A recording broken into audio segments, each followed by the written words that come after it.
Thank you, Mr. Speaker. Good evening, ladies and gentlemen. We've had some discussion about the bill, but I feel like we need to, I want to give you my rationale. So there's been a lot of question, I think, about the motivation here, perhaps. But the reason that I offered this legislation, because data shows that although Jews only make up 2% of the American population, they are among the most likely of all minority groups to be victimized by hate. The frequency and severity of anti-Semitic incidents are quickly trending upward. And I can go through a long list of the incidents that have occurred, but you all know what they are. And that was a reason I brought forward this bill to make a clearer definition of what is anti-Semitism. One of the things that I think, I've heard a lot of discussion, and actually the discussion around the amendments was Jewish people as a religious faith and Judaism, when in fact there are many Jews that aren't particularly religious.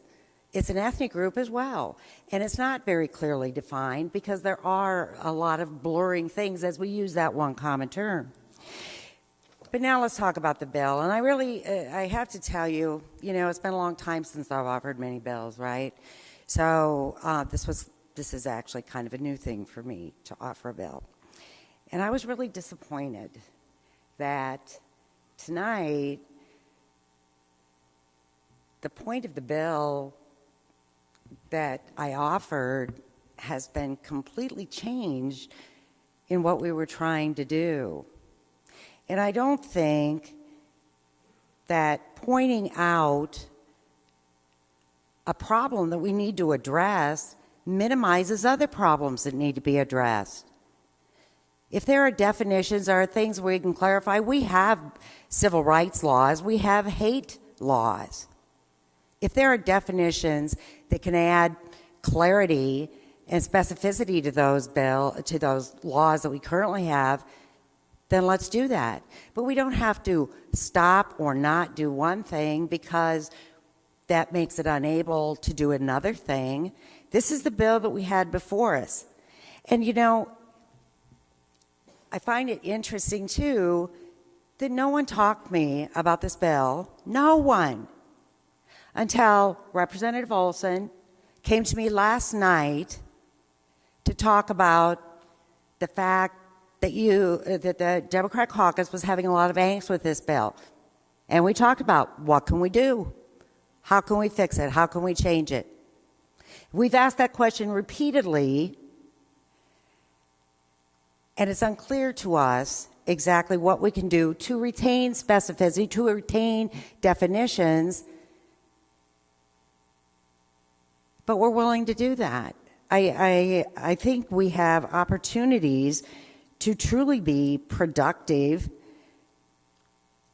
without blowing up a bill that I think at least at some point we thought was a good bill, a good approach, a good start to things that need to be remedied.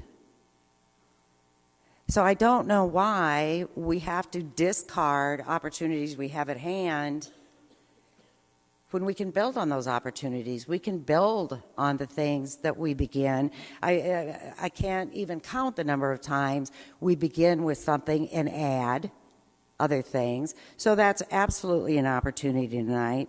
But I guess the thing, and Representative Steckman, I do think this bill would have helped your granddaughter. I do believe it would have. But nonetheless,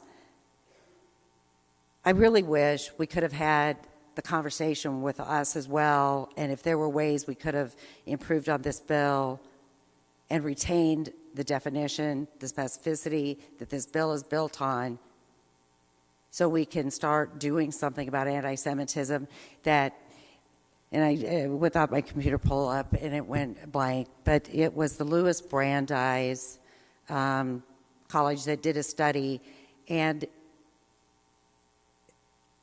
the vast majority of, I'm thinking of how this was phrased, but the vast majority of Jewish students attending colleges had indeed experienced or known someone, a friend, who had experienced anti-Semitism. And it is difficult to address those things. So the goal of this bill was to try and achieve some clarity. So I just thought it might be useful for me to just share why I brought this bill forward, and I still think it's an important bill that we should do.